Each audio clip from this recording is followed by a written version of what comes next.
Hello and welcome everybody to this interaction. Thank you very much for joining us this evening from wherever you are. Some of you might have visited the Chennai Photo Biennale, and we had interactions at the Goethe Institute, and there's an online version as well. For those of you who haven't, this would be a 1 hour online walkthrough by the creators of Chicken Run, Parvathi Nayar and Nayantara Nayar. We've had the pleasure of working with them on a larger project called Limits of Change, which looks at a hitherto forgotten or maybe buried away important aspect of Indo-Korean history, where the custodian force of India played an active peacekeeping role in 1953 after the Korean War.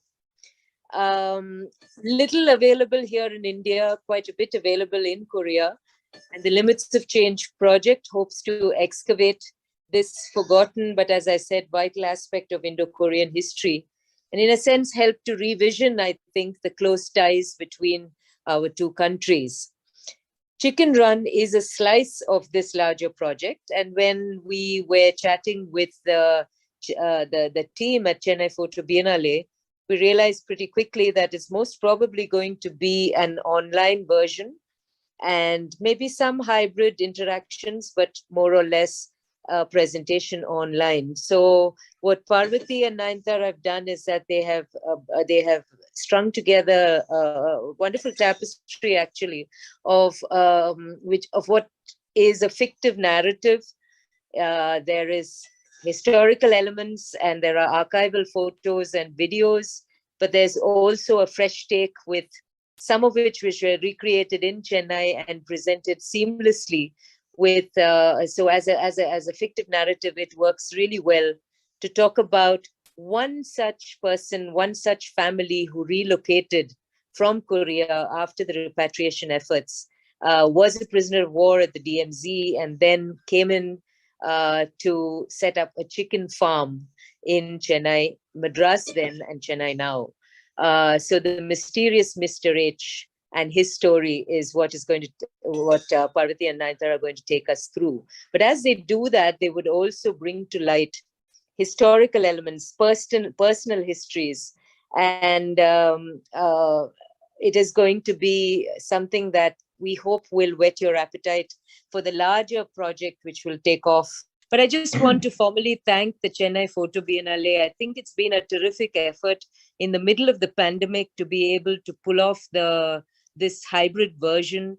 They've had 2 galleries joining in very actively. They've had the Roja Muttaya Library as well, a couple of physical spaces in Chennai, but also a fabulous archive, as well as various editions which they've been posting periodically, talking to all of the artists, understanding artistic intent and process. And Parvathi and Nayantara were also part of that first edition, and some of the interactions, as I said, at the Goethe earlier on, last month, in fact, and into this month. There's also a screening room with their film being shown. And I would just like to congratulate the Chennai Photo Biennale for not giving up this year, doing this very different version. And we hope that with the pandemic moving away and normalcy returning, that in safe surrounds, we'll have the full version next time around. We'll have I think it's going to come back with greater force. So I'll leave it at that at the moment, and I'm going to hand it over to Parvathi and Nayantara to take you through the hour, tell you about the project, introduce the Chicken Run bit by bit. Enjoy the evening, and we hope we will have questions at the end, which we will take soon after the presentation's over. Thank you very much. Parvathi, over to you. Nayantara and Parvathi. Thank you so much, Prathi. And thank you to everyone who's shown up. It's so lovely to see you all. And yes, pleasure to be here. Yes, thank you for the kind introductions, Rati. Hello, I'm Parvathi, and it's such a pleasure to welcome all of you. And we are really excited to take you on, truthfully, our first tour through the website of our artwork. And let's be honest, this is our first online tour of an artwork as well. So I will hand it over to Nayantara to take you through the history of our piece first. Yeah. So just to give everyone a little bit of context about when the project is based, what moment of history, essentially we are looking at sort of the 1950s, specifically between 1950 and 53, during the Korean War. To explain it, towards the end of the World War II, Japan has control of Korea. When the war ends, they give control of it, part of it, to America, while Russia comes in and takes the other half. And suddenly Korea becomes the staging war of the Cold War itself.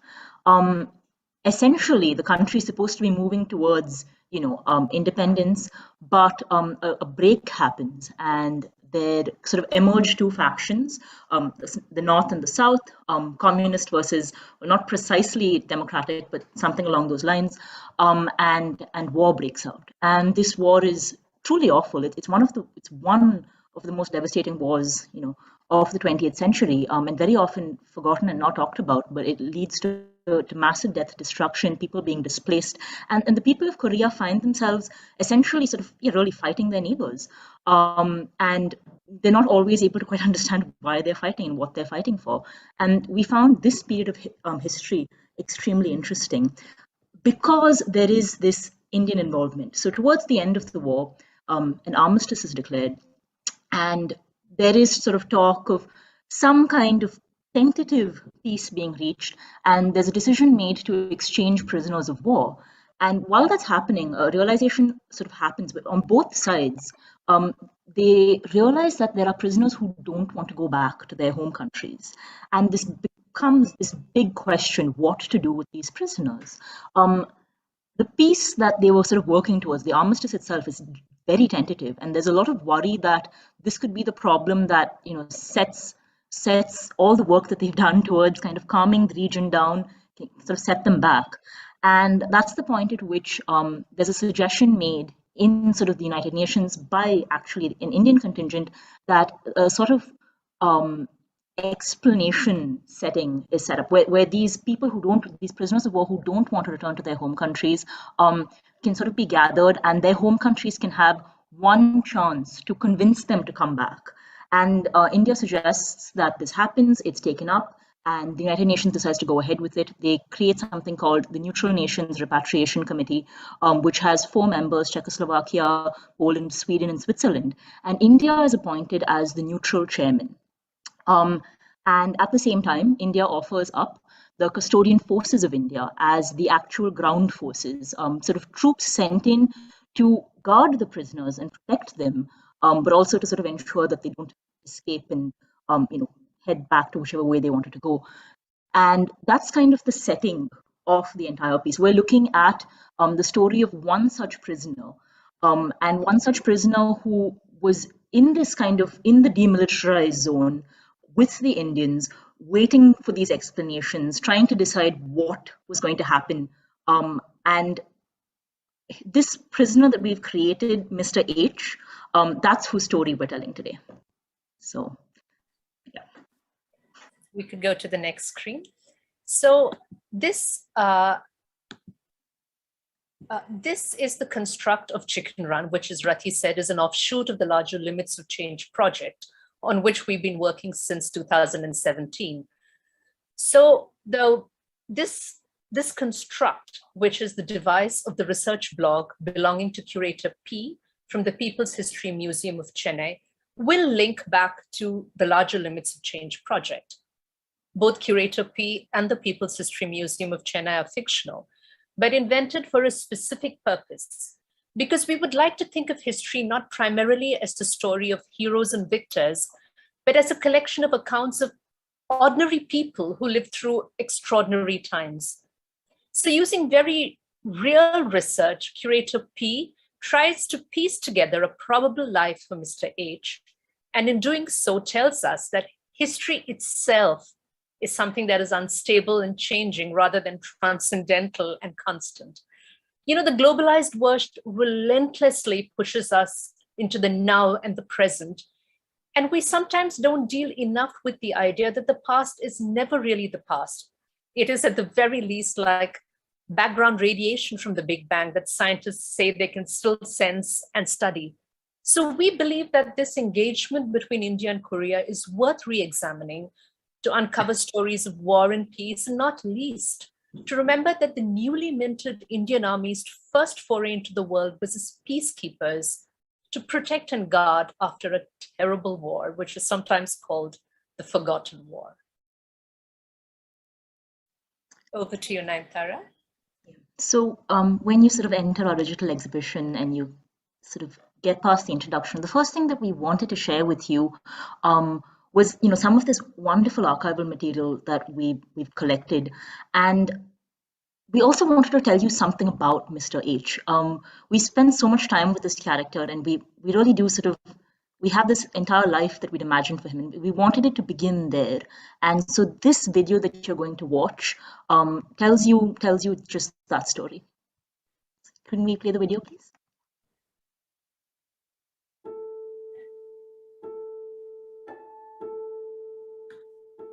Mr. H would never forget the war. His memories were too painfully clear. But he also tried to remember, in just as much detail, his life before the war, his family, his village, the birdsong. Mr. H's village was just north of the 38th parallel, though of course back then, the 38th parallel meant nothing to him.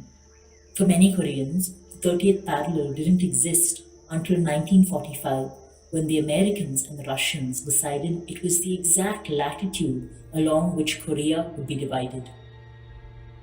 1945 was also the year that Mr. H's father put him in charge of the whole harvest. He was 16. At the end of the harvest season, men from the Communist Party visited their village looking for new recruits. They promised decent salaries and a bright future. Some men from neighboring villages joined up, but none from Mr. H's. Their futures were as bright as they needed them to be. Later, the same men returned, but this time they made no promises. Every man over 16 and under 50 was conscripted. That was in 1950, the year North and South Korea went to war. Mr. H found the war both terrifying and bewildering. His days were filled with the sounds of gunfire, bombs, and the gasps of dying men. Inexplicably, he also heard the roar of Russian planes, the precise stomping of Chinese soldiers who marched alongside him, the babble of languages from enemy camps, English, French, Greek, Spanish, Thai. Why were all these people in Korea? What were they fighting for? Years later, in Madras, Mr. H met a weary war photographer who said that the Korean War was just another instance of the world's superpowers battling for victory in lands far away from their own. Mr. H remembered bombed-out cities and endless lines of people with their possessions tied to their backs as they fled, and he wondered just who had won.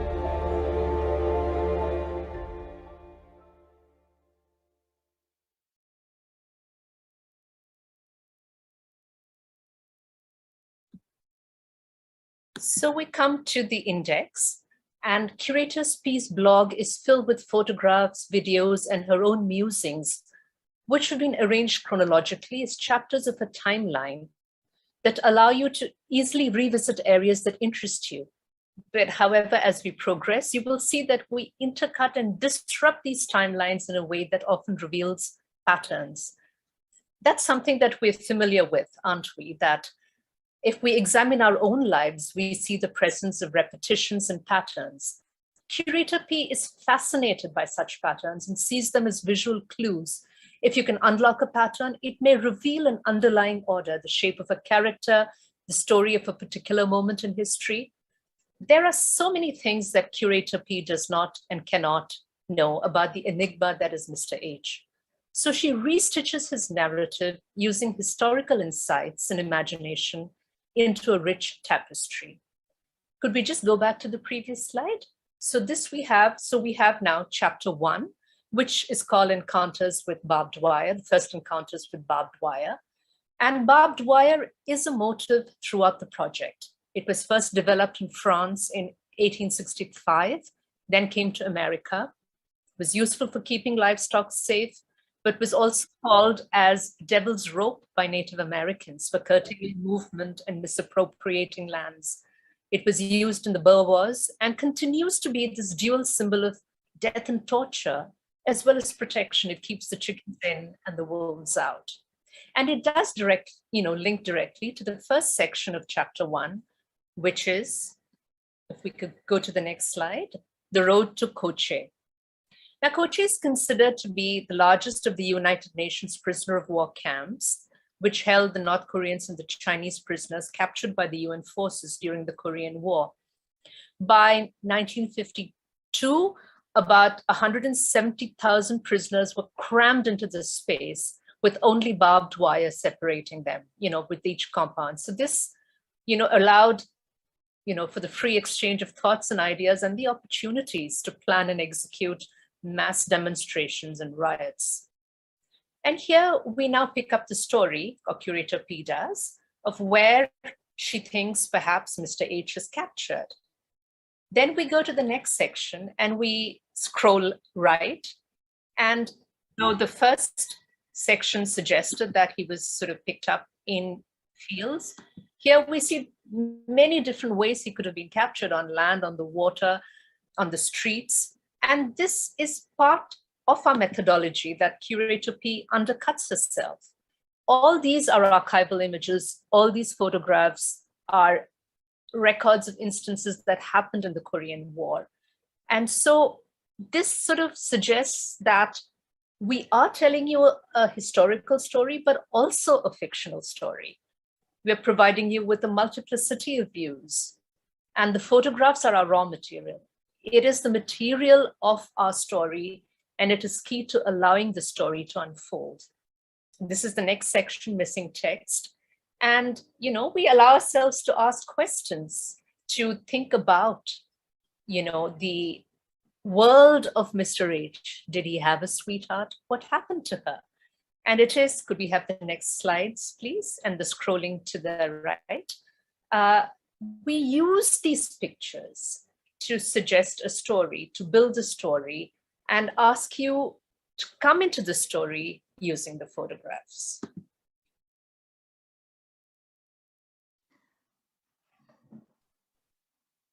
Just let them finish seeing all of them. Yeah, can we go to the next section? To the next slide. So you just, if you could scroll up to the single photograph. Yeah, thank you. So we, as we sort of went through multiple accounts of prisoners, of Indian guards as well, various accounts of how these prisoners had lived and what they were facing, what they were hearing. Some of them had been captured so early on in the war that they spent practically the entire war as prisoners. And we also found ourselves encountering various points, various sort of moments of great action within the war. And we decided to weave this into Mr. H's narrative as well. So for example, in this section, The Intense Irrationality of a Dream, we discuss, how does Mr. H deal with not really knowing what's happening to everyone that he knows and loves outside there, in the actual sort of theater of war. And sort of we make a reference here to this one particular bombing that happened, which was in the port city of Wosang. Incidentally, that bombing, and it was a huge blockade that was conducted by sort of the United Nations forces, right? So the Americans, the British, the Australians, everyone that was a part of that army. It was the longest blockade. It lasted 861 days. And by the end of it, that entire section of the coast was decimated. Nothing really survived. And we began to wonder whether, if Mr. H is from that kind of area, and that was where his family was, what kind of happened? How did he deal with it? And the entire time he would have been, in sections, in sort of camps like the ones that you're seeing on your screen right now. And how did he deal with that? That's sort of the question that we wanted to answer with this section, or at least ask, if not really answer. Yeah. Can we scroll down to the next section? No, I think there are a few more images of Wosan to be seen in that one, right at the end. Oh. You can just move to the end.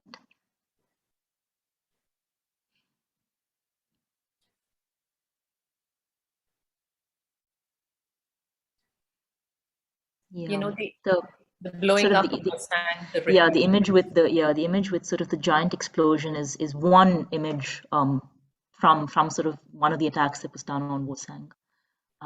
If we could go down now. And after sort of this long incarceration, there comes the opportunity to return to your home country if you're a prisoner.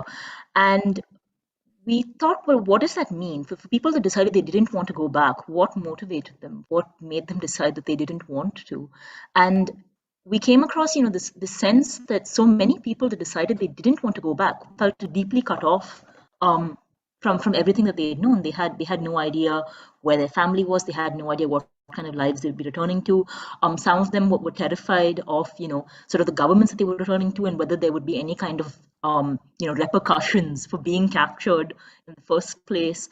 And it was that all of those reasons led to soldiers and, prisoners of war deciding that they would much rather take their chances somewhere else. And if you can just scroll down. Yeah.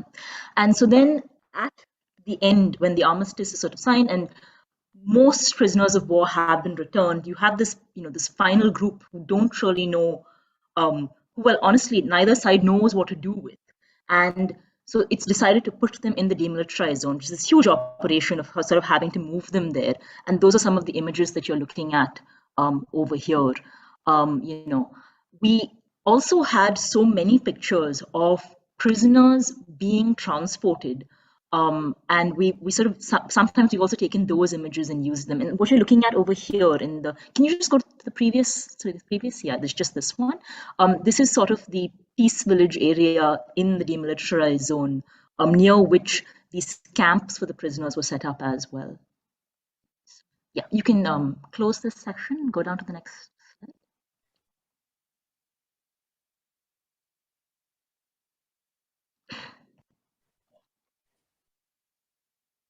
So we have a video here, which you could play first, perhaps. And just look out for the double narratives over the course of this video.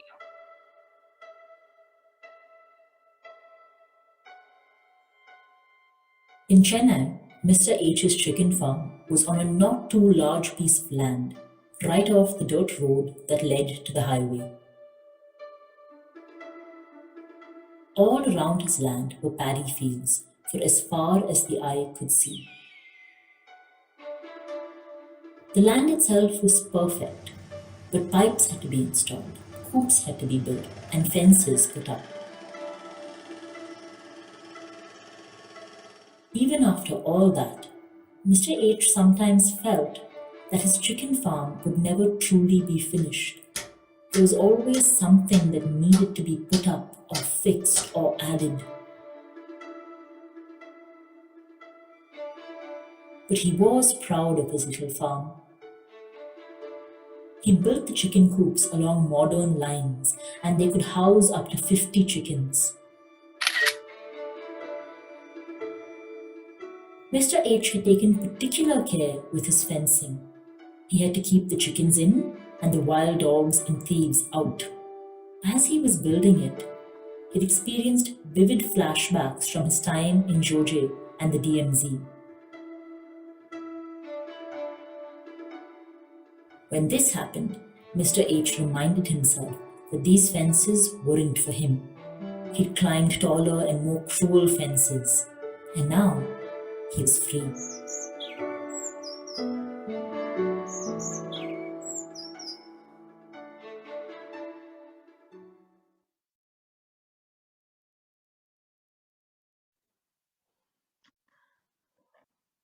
So, can we just stay with the previous slide?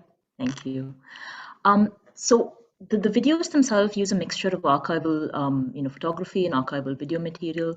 And as we did the research, we couldn't help but see all of those interesting parallels, sort of between the life that we were imagining that Mr. H led and, the life that he sort of led after he left the DMZ and eventually came towards India, and life in the DMZ itself. Did someone come in? I'm getting a lot of pinging on my, can you hear me? Someone came in. Oh, okay, all right. That's great. And so we grew very interested in how we might sort of, play with that, and how might we create really interesting parallels and sort of bounce certain ideas off of each other. And that's where this sense of the double narrative comes with. It's something that you will see us using several times throughout the exhibition. And it just became an interesting way to really twist what the meaning of the photographs or the videos that you're looking at might be. Can we go down to the next slide? Yeah. So this is a very key section of our artwork. When, if you notice what Nayantara said, we are looking at two different times, 1953 and 58. And we introduced several critical strands. So if you could just go down to the next screen. We've enjoyed putting this whimsical pairing of Mr. H's unlikely friends, the CFI guards at the DMZ and birds from Palikarne wetlands in Chennai. So let me explain that a little bit. The custodian force of India, or the CFI, took their role as neutral but humane guards and protectors very seriously. And the fact too that they were not allowed to engage in violence, coercion, or even the threat of violence against prisoners. So they had taken charge of over 25,000 prisoners of war, and they had to maintain discipline with them as well. So we liked to imagine that Mr. H eventually learned to trust them and found some form of friendship there, just as he did with the birds from the Palikarne wetlands in Chennai, where he set up chicken farming and was an immigrant in a strange land. We have used liberally from two archives here. The CFI images are from my father's personal photographs. And, once we go through them, we will pull up a picture of him standing next to Thorat's view. For the origin, yes, that's him, the shorter one, standing next to Thorat's view in the demilitarized zone. So the origins of Chicken Run are autobiographical. My father, General Nayar, then Major Nayar, was picked by Major General Thorat to be the assistant military advisor in the advanced mission team of about 12 civilians and military men who went to Korea to assess the situation before dispatching the custodian forces. He stayed on till the end of the CFI's time in the DMZ. And it was the starting point for Nayantara and me to work with the archives that, the writings and the pictures and the videos that my father had specifically left for me, to look into that and to start a project together. Now, the other archive here is that of Rajiv Kalmadi, and from his extensive birding pictures. And we're very grateful to him for sharing images of the Palikarne birds and taking us through the different kinds of birds that Mr. H could have seen in 1958. And birds, of course, like barbed wire, are both a literal material of the artwork, as well as a metaphor. And they talk of homes and nests and feeling safe, as well as of migrations and new places. And it is this sort of duality that we try to talk about in this place, where we show the unlikely friends that a very lonely prisoner of war and a very frightened prisoner of war would have made, and equally a very lonely and very sort of frightened immigrant who comes to a strange land, not knowing the language, and maybe finds a relationship with nature, with the birds of Palikarne Marsh. So from here, we move on to the next section. And do notice the use of wires here, barbed wires. And when you're going through the website yourself, as I hope you will, please do look at some of the pairings that we've thought. If you could just go up a bit again, for example, this wonderful Sikh gentleman who's, posing with his stick, and the lovely moorhen in blue sort of preening next to him, we thought were just, wonderful pairings. And we leave you to discover them yourself. So the next section that we go to is called Changing Seasons. And we record the passage of time in this flashpoint zone of the DMZ with the changing seasons. It is, they go through a very, very cold winter, which was horrifying for the, Indian soldiers who'd never experienced anything so freezing and cold in their lives.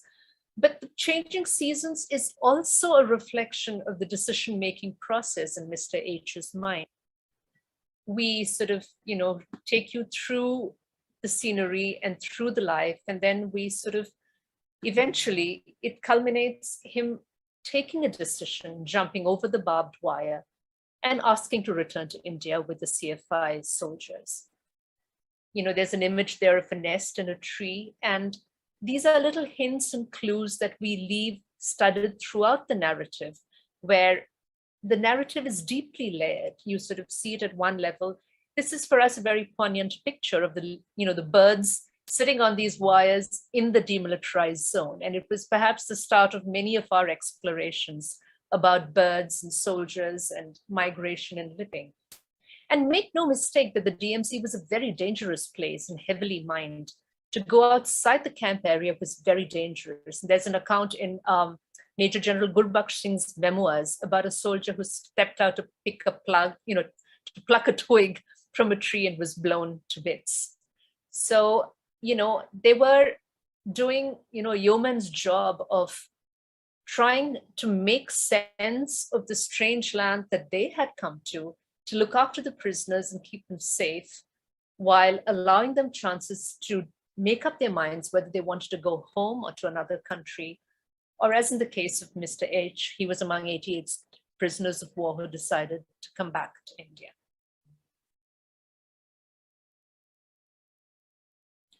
To the next section in Nayantara. Yeah. While we were looking through archives, we also found lots of very interesting images of photographers, and we couldn't help but sort of rather playfully create this. One of the things about the Korean War is that at that point, it was the most heavily photographed war ever. There were hundreds, thousands of photographs. And they're all in archives, sort of in the West, archives in America, archives in the UK, some in Korea as well. And despite India's involvement and fairly critical involvement in that last section, the last sort of bit of the war, there weren't a lot of photographs. We had this wonderful personal archive left by my grandfather, Parvathi's father, and that was sort of it. We had to work really hard to find images outside of it, and we thought that it was really interesting, though, that there were all of these wonderful pictures taken by my grandfather, where he features, as a sort of he sort of leaves himself a little bit as a shadow, and that's a picture of him with his camera right there. I think this is when they're on the boat. So we just thought it would be an interesting section to put in to sort of ask questions about the process of archiving itself. Why is there such a lack of photography about this from the Indian perspective? We just wanted to put a couple of those questions in with this section. Yeah, and I think, it was part of our whole research process that it was so difficult to get information and to get pictures. Yeah, so much of it was luck in that sense.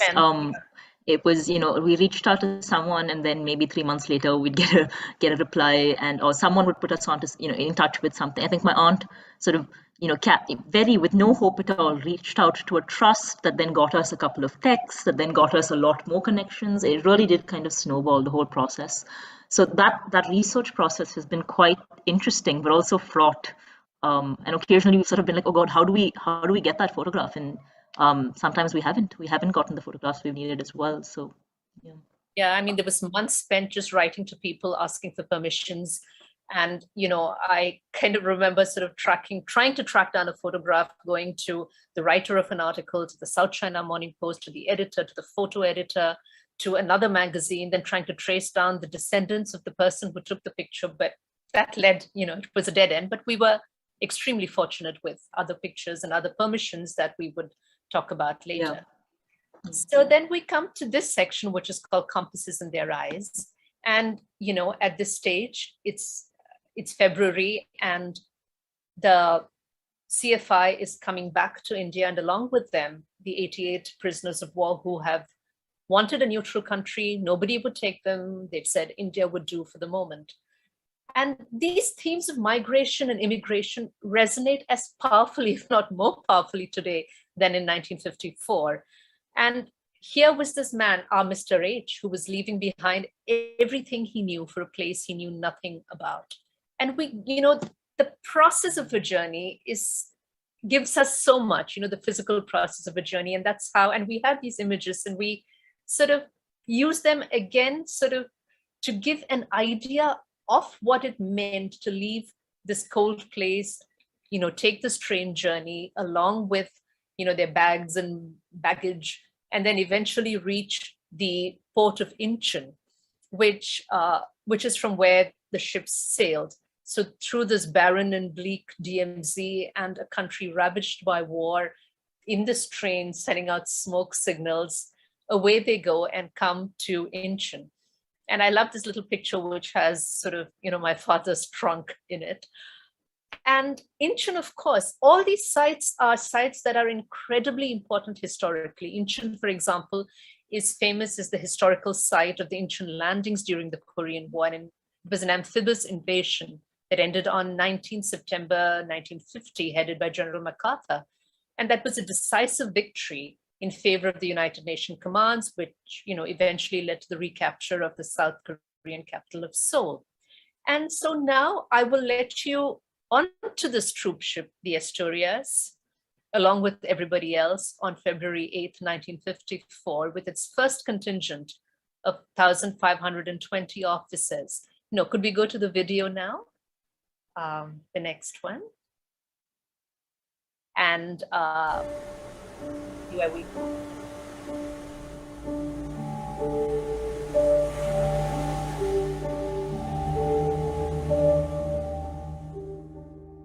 I can only guess what Mr. H felt about leaving the place he had lived in all his life. Anxiety? Fear? Hope? Were some of his fears allayed seeing the warm welcome given to the returning custodian forces of India when their ships docked at Madras? Let me read you a small article I found welcoming the CFI back to India.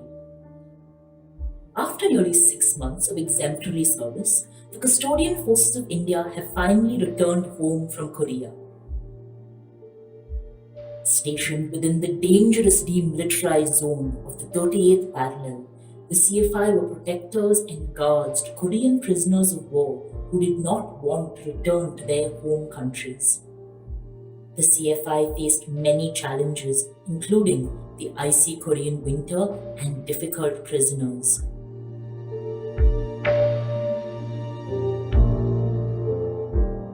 Their hard work and dedication have won them international acclaim. After a long journey, which included a train ride from the demilitarized zone to the port city of Incheon, and then several weeks spent aboard ships,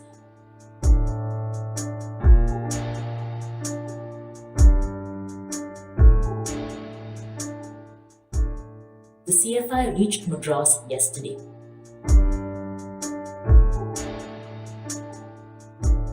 Mr. Rajagopalachari, Chief Minister of Madras, and his entire cabinet received them with much celebration.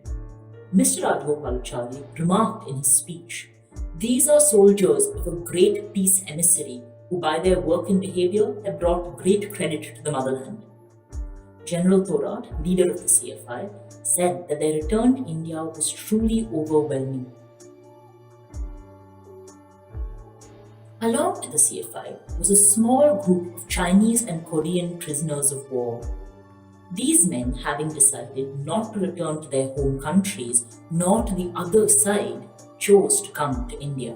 Several have expressed an interest in immigrating to the American continents. We welcome them to India and wish them the very best.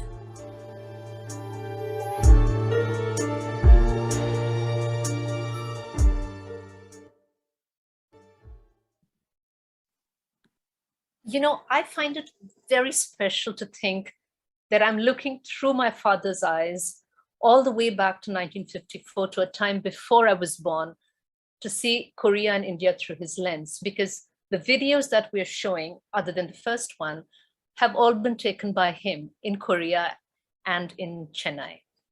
So as we saw when the Asturias drew up along the South Quay, they were met by this large crowd led by Rajaji. And there was Mr. Sri Prakasha, who was the governor of Madras, military and civil officers. And let me add to what Nayantara's voiceover says by reading you a few lines from the speech of Mr. Sri Prakasha.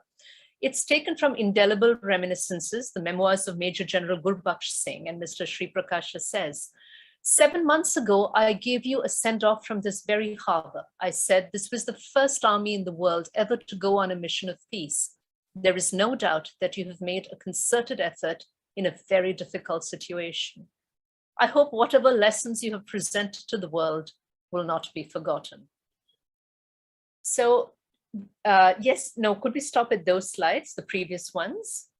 Yeah, those last images actually are also very special to us because we were able to contact the daughter of a prisoner of war, Mr. Liren, who went from India to South America. And these are his photographs of the time spent by the Korean prisoners of war in Delhi. So you saw them getting onto the train, and these are images from Delhi.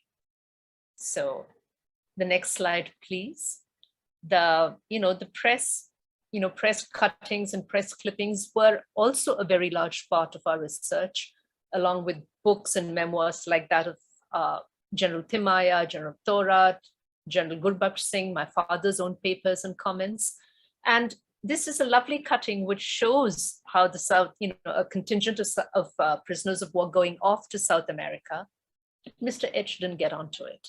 He came to Chennai, and there I will let you take over, Nayantara. The next section. Yeah, so you can just go down here to the next section. So this next section is called Seeking Bolt Hole, Herons Required. And this is a section where a lot of our fresh photography features. If you could just scroll down. We came across this very interesting fact when we were researching the prisoners that actually chose to, not return to their home countries, to not stay where they had been captured, but to sort of leave and go to a neutral nation. And, as my aunt already said, some of them left India and went off towards the Americas. Some of them actually eventually did return to Korea, and a few of them stayed on in India. And that's really where our inspiration for Mr. H comes from, from this one line in a text somewhere. And in that same text, they discuss, can we just actually stay on that slide? Yeah.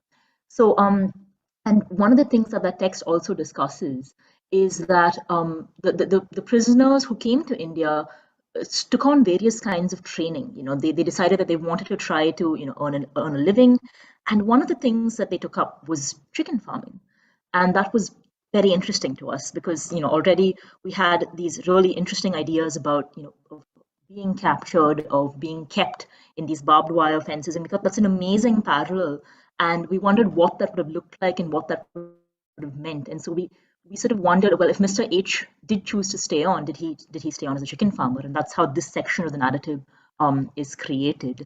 Can you scroll down now? And of course, as a metaphor, it works on multiple layers. So if you just sort of look at, this is another area where, if you just scroll down a little bit more, Will, just slightly, thank you. There's where we employ that kind of like double narrative. So as we were researching chicken farming back in the 50s and 60s, and then also modern chicken farming, we came across this interesting idea of how chicken farming had transformed from being something that was fairly simple and straightforward and quite labor intensive to this remarkably industrialized, deeply unecological process. And we just sort of, we wanted to play with that here. If you scroll, can you scroll to the side wheel in the previous one?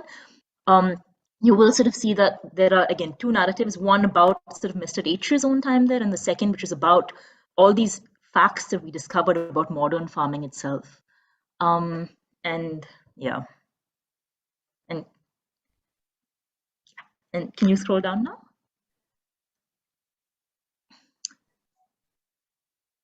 Yeah. And then we also sort of we had the continued character of curator P. What was her relation to this, And this was also a section where we sort of explored how was she trying to make sense of it, and how was she tracking Mr. H down. And so this is another section that deals directly with that Palikarne link that also links the project more specifically to Chennai, to the city that both my aunt and I come from. Can you go down? And we continue to sort of use the really interesting comparisons and the metaphor of birds. This is something that we enjoyed. Some of these photographs are very much fresh. So the photos of these birds that you see here, the previous photos of someone working on a wire, all of that was taken newly in the last year in 2021, and we had to sort of arrange it. So we had photography assistants and models and some very unwilling chicken as well, who just they didn't want to be shot. We sort of had to run after them with like seeds and sort of ask them to act like chickens. They seemed quite content to just sit down and go to sleep. So that was an interesting experience. So this fresh photographies are photos that have been taken by my aunt. Can you scroll down? And it was while taking this fresh photography that we encountered, just pause here. We encountered this really interesting set of parallels between archival images we'd found and images that we took while we were just really out there recceing and doing research. And it presented us with such an interesting opportunity because so often, dramatic narratives like this, they really sort of, we were questioning what is the place of the geography of something like this. A lot of modern narratives are very often about this problem of place itself. And it seemed, that Mr. H's story, the story of, these prisoners of war who chose not to go back, not to stay, to go somewhere else entirely, that it was very apt to be, sort of pathologized almost. You could either call it's the victimage of location, I think it's Una Chaudhary that says that, or you could sort of say it's the heroism of departure. Those are the two big narrative lenses that are used. But of course, it isn't actually that simple a choice. Mr. H chose to leave, but it's out of desperation. It's a feeling that his entire world had kind of been torn. And so much of his past, we felt, must still haunt him. And we really needed a language to describe this, to make this clear to anyone who, came in and saw this exhibition. And that's sort of what we found possible with this kind of play of photography. This idea that the past is constantly being created again by us, or that the past is recreating itself in these kind of loop-like images. And it's a system that we've really used in various parts of the work. Can you just scroll down? And so we come to, the last section of our story per se, where we tell you that Mr. H vanishes. And could we go to the first section in that, What a Losing Memory, where we come across these maps, which are, maps that I have hand-drawn based on research of how the Palikarne wetlands are shrinking. And, just to sort of give you a tiny insight into our working process, we found these maps, we wanted to use these maps, and then Nayantara said, well, maps are something that have always fascinated you. Why don't you hand draw them? And it's true, I've always been fascinated by maps. They're absolutely truthful depictions of a place, and yet they are not the place. The cartographical act of mapping, flattening geographies based on the existing knowledge of the world has always shaped our understanding of the world as well. And though abstract, maps carry tremendous charge. And in this particular case, it also fits in organically with the overall thematics of Maps of Disquiet of Chennai Photo Biennale. And it also reiterates the questions we've already raised with chicken farming, questions of sustainability. I suppose war is the most unsustainable occupation of all, but on a micro level, things like chicken farming, which were once something that was done in small farms and then became something unsustainable that polluted the land, was cruel to chickens, and the fertilizers ran into the water. So we also bring up these ideas of our connection with the land and water, and perhaps an immigrant's relationship to a city through the familiar and the unfamiliar, that is through water and nature. And then to go to the next section, we sort of, use a term from art to talk about the importance of negative spaces. So, we go back to Curator P and to the clutch of photographs she was given that was discovered in an abandoned farm that we presume was the farm of Mr. H, also part of our fictive imagination. But as we say, there is so much that you learn from absences, so much that you learn from things that are no longer there, from birds that fly away and leave behind shores and horizons. And that takes us very nicely to the last section of this Mr. H Vanishes, which is in the form of a photo poem called To Those Still Standing. Now, a photo poem is also a form that has fascinated me. And, it was a term that was invented by Nicole Bulestro in the sort of time of 1935, when it was, during the surreal time, when she used the term photo poem to talk about how Paul Eluard's poems were combined with man-raised photographs. And Bulestro writes, in the photo poem, meaning progresses in accordance with the reciprocity of writing and figures. Reading becomes interwoven through alternating restitchings of the signifier into text and image. And now, if you can just pull back from the actual pictures to the pictures and text, could we just go back to the page itself? I would like to, if I may, read out this photo poem to you, which says, trapped time travelers moaned the unbuilt hearth, the unfilled receptacles of the heart, the unlit fires, little remains, crossing and recrossing the airborne carrion slashes through habitations. In the train wreck of my mind's eye unspools childhood war games, a sentinel cause to those still standing, Chicken Run. And that is the, that is the photo poem that sort of sums up perhaps our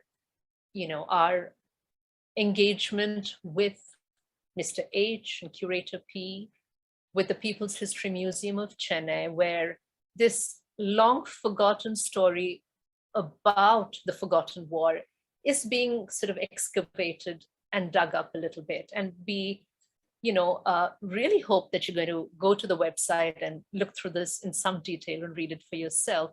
But first, could we also just go to the next section, which is the section of acknowledgements, which is very important to us because we've worked with, some really wonderful institutions such as the Peabody Library at Harvard, the Pepperdine Collection, with my father's archives, and we thank my mother, Mrs. Sati Ramchandran, for letting us use them. We've had Mr. Liren's pictures, we've had Rajiv's pictures, and we also took this project 3 years ago to Inco Center, and Rati and her team at Inco Center thought about the project and found it had legs and found it was worth supporting. And we really are very grateful to Inco Center for that. And then to Bhuma Padmanabhan, the co-curator of the Chennai Photo Biennale and Chennai Photo Biennale itself, that has worked with us through sort of prompts to take what was originally a piece, we had imagined this in the real space as a large photo sculpture, as a series of images that would be three-dimensional and move into walls and ceilings and floors with the latitude and the longitudes of the different places set out. And it's been a tremendous process taking it into the digital world, but I think we are the richer for it. And it's been an amazing process. It's been a huge collaborative process. We would like to thank Sushil and Samuel and so many people who've helped us with this. So Nayantara, I would also sort of leave you to just show us the image research guide. Yeah, it has been a really wonderful process. So because of the wide-ranging kinds of images we've used, if you do, and I hope you do go and see the actual exhibition, do take some time to go through the image research guide, because the images come from all over. They come from various authors, and there's a detailed list of that. If you just scroll down to the end of the webpage where the exhibition is being hosted, and you'll see a document like this. It tells you who took the photo, where it was taken, when it was taken, and it also gives you a sense perhaps of our working process. How have we repurposed them? How have we used them again? So that's just for anyone that is perhaps a giant nerd about photographs and wants to know more about it. Yeah, and thank you so much for joining us today. It's been really lovely to walk through the project with you again. We've had so much fun putting together the photographs and writing out sort of Mr. H's story and doing all of this, and the process of doing it online has been wonderful as well. And I think we worked really well with some of the limitations that were kind of thrust onto us by this entire digital process. Do we have any questions? We do have some questions. So Nikhil's asking, why was he called Mr. H? Well, I'll answer it in part to say that when you use, I mean, it's a terminology we've used, Curator P, Mr. H, and it sort of links back to when we do our actual limits of change process. And it sort of also stems from childhood stories my father told me about a Miss P, who was full of daring do and adventures and, rescued princesses from pirates and, good people from bad people. And I was dying to know, was Miss P me? And he would never tell. So those stories do become part of our larger project. And we just thought we would keep a few connections to that project with this. Anything you want to add, Nayantara? No, that's you've said it perfectly and eloquently as always. We have another question, which is from Ravi, who asks how much time we've spent on this project. It's a slightly complicated question in the sense that the real origins of the project are actually December of 2017, which is a very long time back. But the specifics for sort of the Chennai Photo Biennale, probably the last year or so. But yeah, the research has been wide, and it's taken us quite a lot of time. Like I was saying, the research process was so complex and quite slow moving. So it's really taken us that many years to put it all together and to come to this point where we suddenly have this wealth of information. We started off not knowing very much about anything, actually. So yeah, I mean, it was, we circled around. I mean, my father's papers talked about his time in Singapore, in Burma, in Korea, and there was wonderful sort of circling around to figure out what we wanted to do. And I think we also realized that there is a richness in this process of, we would find an image, we would write a line.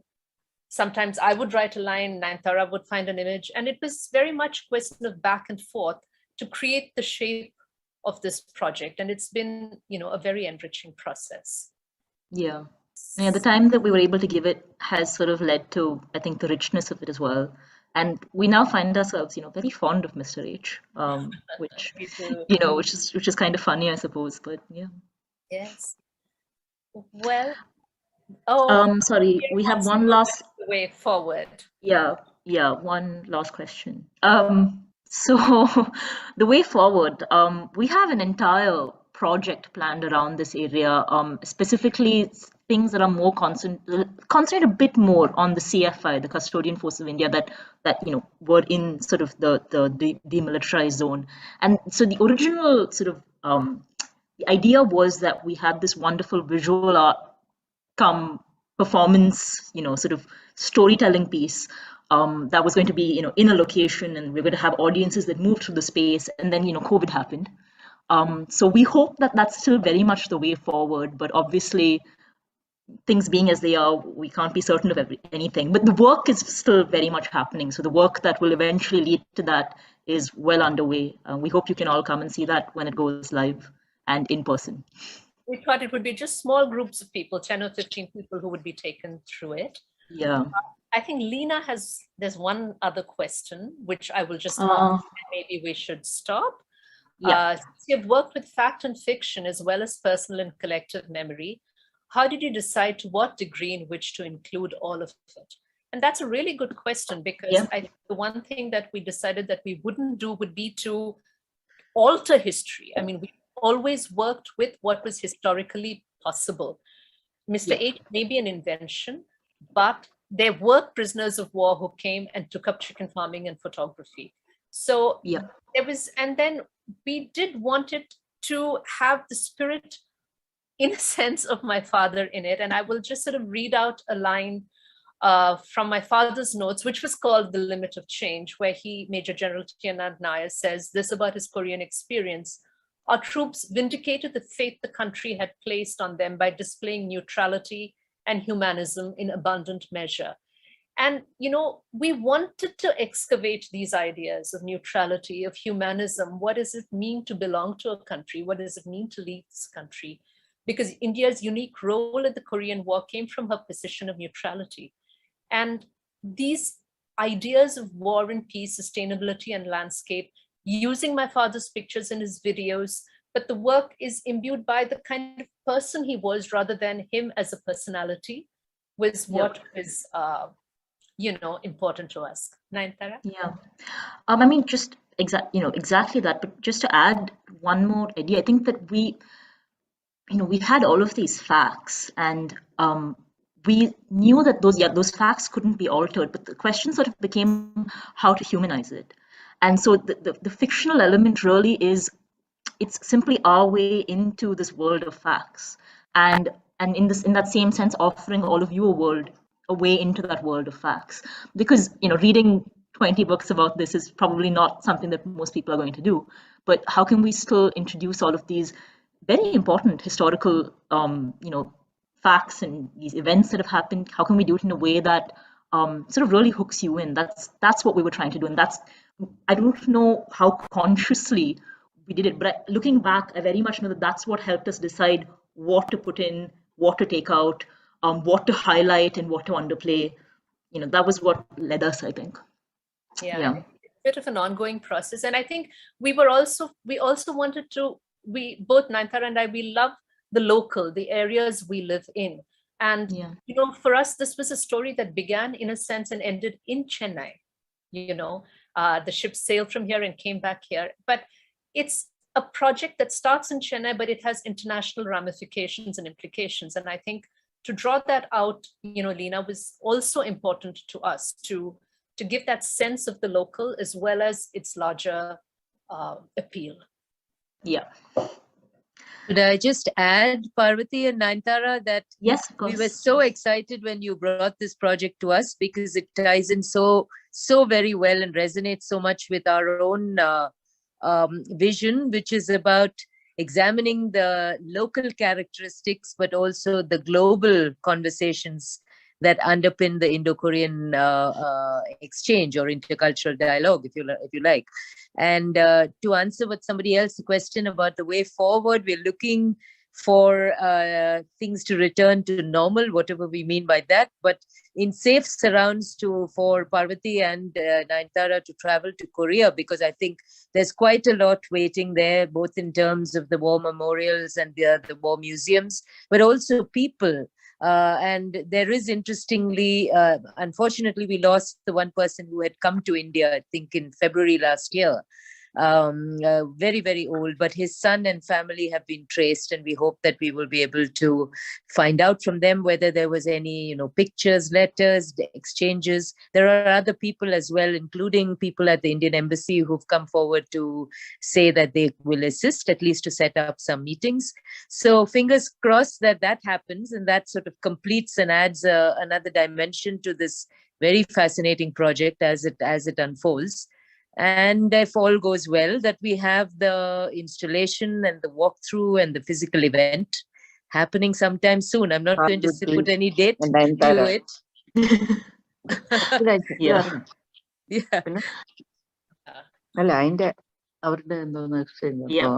One question in between which said, talked again about the whole process and how long it took to culminate and what we have today. But sort of in a sense, yes, I think about 3.5 years. Sort of and some months of intense work. And it's perhaps worth saying that, we started with the CFI, and I think our larger project will have a lot of the CFI, but it was very interesting for us, right, Nainu, to kind of develop this angle of the prisoner of war while we were in lockdown. We literally, this is not sort of making it up. We were organically moved towards, looking at what the prisoners would have thought and how they reacted in the lockdown. And I think that kind of gave us a special kind of resonance to talking about, I mean, it's completely different, of course, but the notion of, to being interred and what that meant. And we've, we created stories that are part of a podcast. We invented stories based on historical research, that, Nayantara and I have done a podcast on it that you could listen to. There's, a short video that we've done this. And so we hope the richness of this interaction will go on for a while. And yes, as Rati says, at some stage culminate in the actual physical exhibition. Yeah. Just so someone had asked whether there's a bibliography on the website. There isn't, but we're actually quite happy to share that. Anyone that wants to know more about this, just reach out to us, and we are more than happy to share interesting reading material. So, yeah. Okay, I think that was the last question. I think so. I mean, Yeah. No formal vote of thanks, but really thank you all so much for coming here. We do this so that we can share it. And it's just been an incredible experience to work on this with Nayantara, who's, brings in amazing skills as a writer, as, who sort of sees a certain vision. And I think while it's been a fantastic process of agreeing and disagreeing, and I think that's what's resulted in this. So, the collaborative process has been fantastic, and it's been wonderful to share it with you. Thank you so much, really. Thank you, everyone. We hope you get a chance to see the project. Please do. Please go online. The Chennai Photo Biennale has been extended till the end of February. So, there are still opportunities to go and sort of browse through it. And, if you know where we are, so please sort of send us any feedback or comments or suggestions that you have. This has been, also a labor of love. For me, it is hugely personal. I will not deny it. And I think autobiography gives it that charge. I look on this as a way of finding out about my father, whom I sort of knew as, like I would say to some people, as a gardener, as a general, as a father, as, many things, but never as a soldier. And this was, for me, uncovering that. And I think for Nayantara, it was also a process of finding out about a grandfather she's never met. Yeah. Mm-hmm. Yeah. Thank you, everybody. And thank you. Please do have a look at the website, as our Parvathi and Nayantara mentioned. And we look forward to your support and hope to see you soon. Thanks very much. Have a good evening. Thank you. Good night. Have a wonderful weekend. Thank you all so much.